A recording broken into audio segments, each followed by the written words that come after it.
Patrick Cooch from the Carlton Footy Club. You're listening to the Coaches Panel. James Walker here from the Brisbane Lions. Jason Johannesson from the Western Bulldogs. Luke Parker here from the Sydney Swans. It's Rory Sloane here from the Adelaide Crows, and you're listening to the Coaches Panel. Max Gawn, Melbourne Football Club. This is Nat Fyfe from the Fremantle Footy Club, and you're listening to the Coaches Panel. Hey friends, you got MJ from the Coaches Panel. I hope you're well and welcome back to another episode of the 50 Most Relevant, talking about who I think are the most relevant players across SuperCoach, DreamTeam and AFL Fantasy for your 2023 fantasy season. The number 20 about to venture into the tweens and the teens before finally cracking the top 10. Callum Mills is on the conversation topic for the day. He's my number 20 and an interesting bloke to talk about. We had him on yesterday. We had to bring him back for another episode. We've got Jordox again. Hello, buddy. How are you? Very well, MJ. Yes, looking forward to talking about Mills. Quite a different proposition than McLean that we discussed yesterday. So 100%. Looking forward to it. One's a cow that we're looking as a moneymaker. The other, well, we're hoping he's a premium performer for us in 2023. Just the 25 years of age, midfield eligible, and there were some monster scores across the season, across all formats. He got a career high score to go with his 2022 highest scores. Both of them happened against the Hawks in the same game. It was a 162 in AFL Fantasy and Dream Team, while he has hit rarefied air. He's a part of the 200 club in SuperCoach and a score of 214. Not many players have that level of ceiling. In AFL Fantasy and in Dream Team, an average of 111, while just shy of the 113 marker by a margin of point something.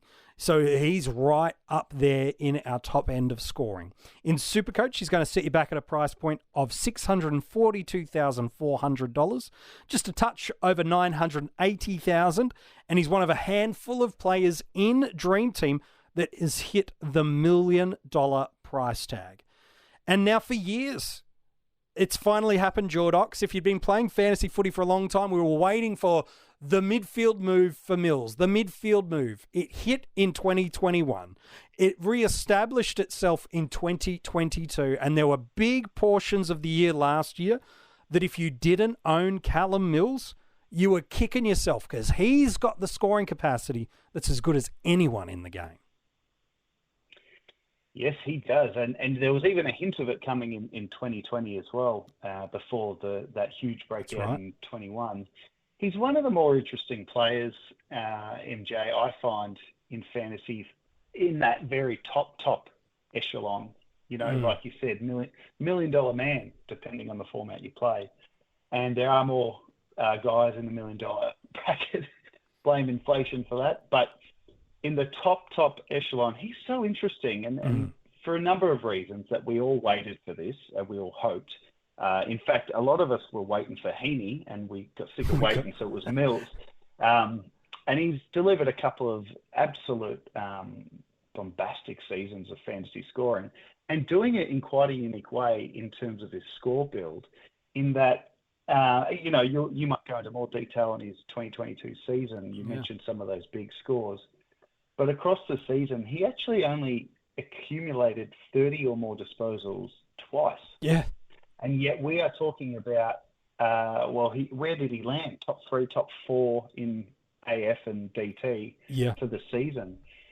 That's phenomenal to do that with such little 30 disposal games. Well, he dropped his possession tally from 2021 to 22 to 25 possessions on average across the season, around about 6-7 marks. So that's where he is on top of other midfielders. His ability to work rate, find into space, to create that option for their defensive unit. He did pick up in his tackles account up to about 6 per game, just a fraction over that. But you mentioned this interesting score build dynamic. He scored 14 tons last year in AFL Fantasy and Dream Team, 7 of them over 120. So there's that ceiling.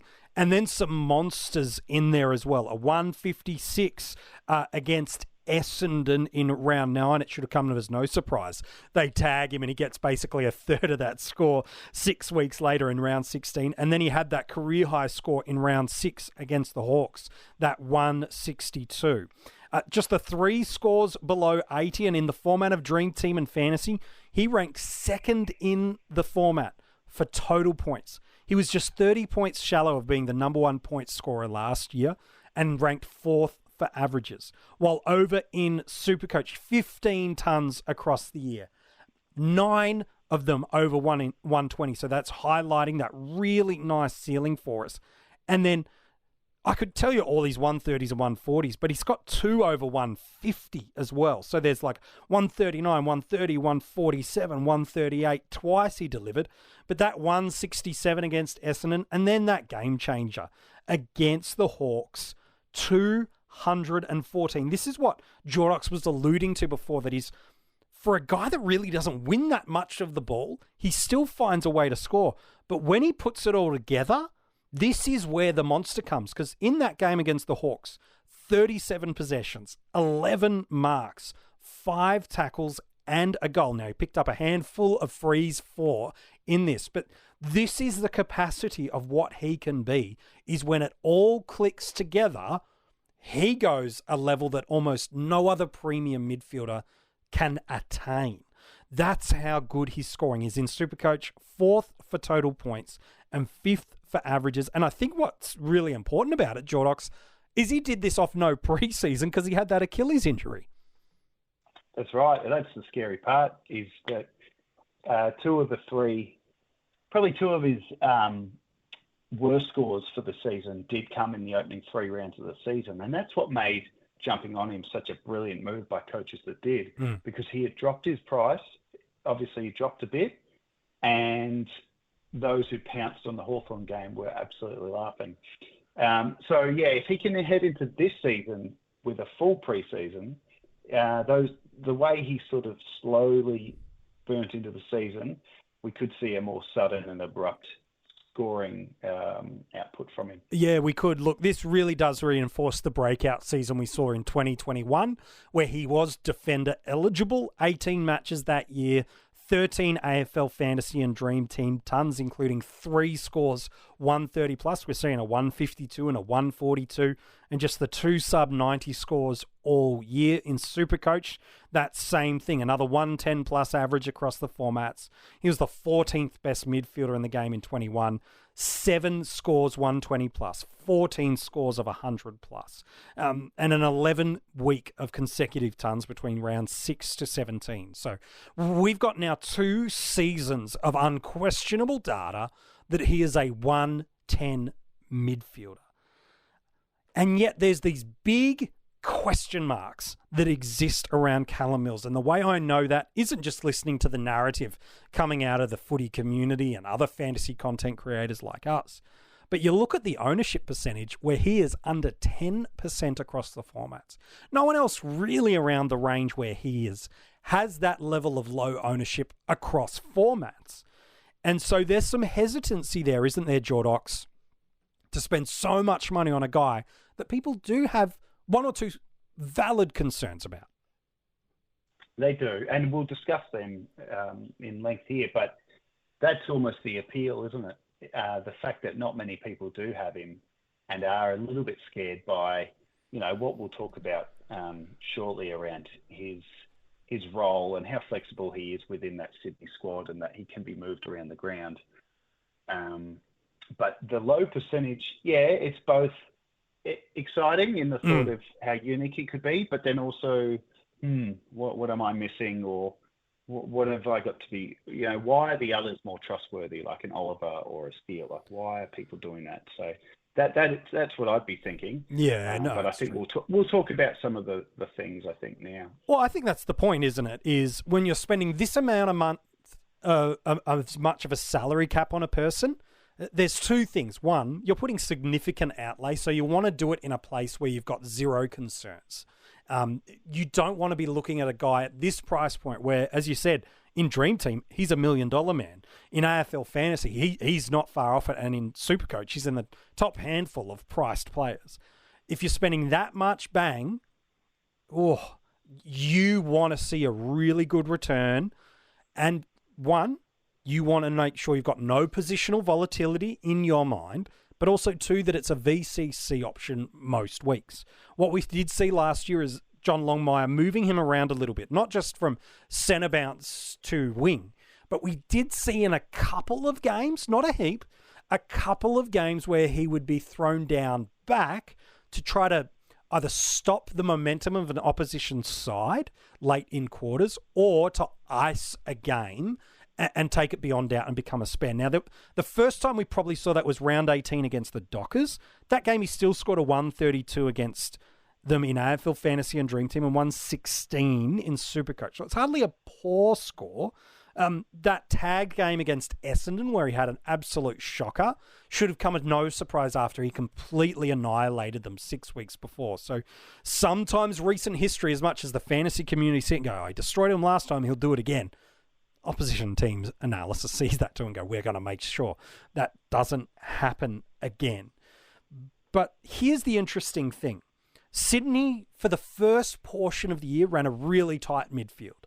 Warner, Parker, Rowbottom and Mills. The first 13 weeks of the year, he's averaging a 113 in Dream Team and Fantasy and a 122 in Supercoach.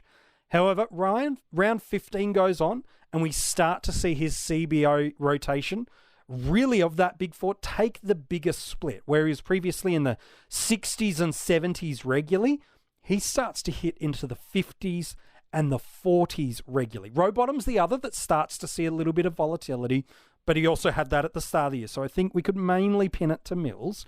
In those final 9 weeks of the year, two things happen. One, Papley starts to pick up some CBAs, and in that 9-week stretch, he goes down to an average of 107. So not disastrous, is it, Jordox, but certainly not what you're paying for him to be. No, that's right. It's kind of similar to the conversation we had earlier in the top 50 about Angus Brayshaw and the concerns about him not getting the CBAs and going back to a halfback role. And I kind of feel the same way in that Mills can score in that role as well. We want, obviously, his price and what he did last year, we want him at the coalface, laying tackle after tackle after tackle. But he's such a smart reader of the play, and if they're putting him deep to play as, a goalkeeper or more that loose man in the back line to ice a game or stem momentum, like you said, there's a lot of marks, a lot of +6 action to be had in that position. So I'm not spooked as much about the positional volatility change as others. It's more when you put him up against a Jack Steele who is not moving anywhere on the field other than the guts. Same with Clayton Oliver, same with Took Miller, all those guys who are in this conversation. And aren't we blessed to have so many? Yeah. And Andy Brayshaw too.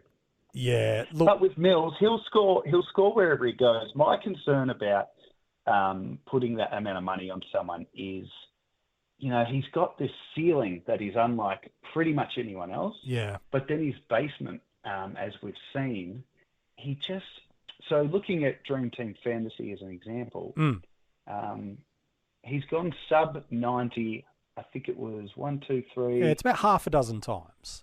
5, 6 times. Yeah, 6 times it's gone under 90. Now that's not terrible, but when you're paying what we're paying. So he's got these scores under 90, and then he's almost got the same amount of scores above 130.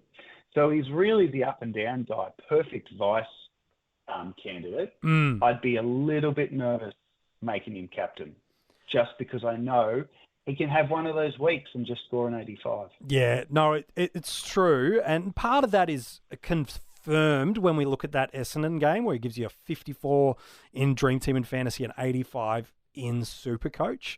So I think if you look at Mills, there's a couple of core elements around him. His CBAs in 22 were significantly different to what he did in 2021. Up there is high 60s. This year he's mid-50s. That's just gone. What do you believe the rest of that midfield rotation will be? I'm not concerned about the movement down back. I largely feel one, like what Jordox you just said was right in the, well, he could pick up a bunch of +6s here, but also I went back and watched those games. It really didn't make a lick of difference in the game. If anything, it took Sydney's one of their best players away from an opportunity to impact the contest. And rarely when he did go back to float into defence did it actually help? There were one or two instances, but rarely it didn't help along the way. I think you should be more worried about him moving to the wing rather than you should be seeing him move down back. And so that is, for me, is more of the concern is, what's his split around CBA versus wing midfielder? Because where he does pick up his points, although he does have a nice contested possession game, is it's where he's just got that incredible work rate to get into space and to get uncontested possessions. That's really where he builds his fantasy score, is uncontested marks, uncontested possessions. That's where he takes his game to the next level. So for me, I think that's more of the concern. And even if you look at the grand final, when they were absolutely decimated, when there were times they were probably needing to wrestle the game back on their terms, he didn't even attend a quarter of CBAs in that game. Whereas the games prior, he's up around the 60, low 60s% in the other finals. So for me, that's an interesting dynamic. Is that matchup dependent? What's there? But it is certainly an aberration based on what he did. Outside of that, I think he had one game, maybe two under 45% CBAs all year. So read into that what you will from there. But I think it's there. The good news on that grand final, it's obviously not good news for any Sydney fans listening, but it didn't work. They got absolutely they got obliterated. destroyed. It was Parker, Warner, Hickey, and Papley was their third highest midfielder attending CBA. So you're right. I wouldn't read too much into that. Not why they lost the game, of course. No, it is certainly not. No one was beating Geelong, but just that struck me as odd, and it was a bit of a concern to think, okay, the biggest game of the year, and they don't put Mills in the guts. What does that mean for 2023? But then it didn't work. They got smashed. So, I think the key probably summary. Not going to go back to that. No, I think the key summary with Mills is this: if you're paying this much for him, he's a vice captaincy option in the first 6 weeks. At the starting squad, you've got your least available options for who to put those VC and C on. If you don't think Mills is someone you feel confident to do that with, he's not for you. If you're looking at that positional movement, especially the centre bounce and the wing, and you are genuinely concerned, then he's not for you. But if you're looking at that ownership, now I don't always read too much into ownership, but if you do want to create some separation, and he is a guy that you're like, I'm 50-50 on two midfield premiums, I'm not worried about the role volatility, I'm not worried about that. Sometimes that can be a differentiator. Regardless of the fact with whether or not he's in your starting squad or not, Mills has the capacity to be the best scorer in the game, period. So even if he's not in your starting squad mix of 2, 3, 4 big end premium mids, you must monitor him, because like we saw last year, when you get him at the right price point, he's got the ability to go on a run and absolutely take a season away from you. Last year, he had a 9-week stretch in SuperCoach where he went at 128.6, and that included a week where he scored a 60. He went on a 9-week stretch, that same stretch in Dream Team and Fantasy, where he went 120, and that included a score of 76. So this guy's as good as you can get when things go his way. So he must be a consideration if he's not in your starting squad.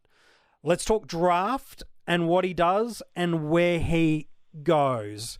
He'll probably get taken as an M1, regardless of some of that maybe volatility and concerns people have. Where do you see him going on draft day, Jordox? I think he is going to slide probably late first round, maybe even second, but I think someone's going to get him late in the first round and be very happy. Yeah. I think we're talking about, for the first round, you're comparing to guys like Brayshaw, Steele, Oliver, and as we mentioned earlier, there's less question marks. I mean, the question marks around Mills, let's be honest, MJ, we're splitting hairs. Yeah, he's gone back-to-back 110 years, and even in that poor CBA run, he still goes 107. Exactly. In years gone by, he'd just be, pick one or two. But we've got a lot to choose from this year, and I think he'll slide to the back end of the first round. But he's an M1. Anyone who thinks you can get him after the first, maybe second round, like you're dreaming. I think you're right. I think you're probably pretty close to it on being an M1 early second, and that's not because he drifts. It's more people go, I want Doherty, I want English, I want Taranto, I want these bigger end positional guys, and I'll take the security of a mid who shouldn't have any movement. So you mentioned those names, the Laird, the Steeles, the Millers, even a Bontempelli or a McRae, some might take ahead of him, a Brayshaw. He's an early second round pick, but you won't be disappointed because, again, remember the point.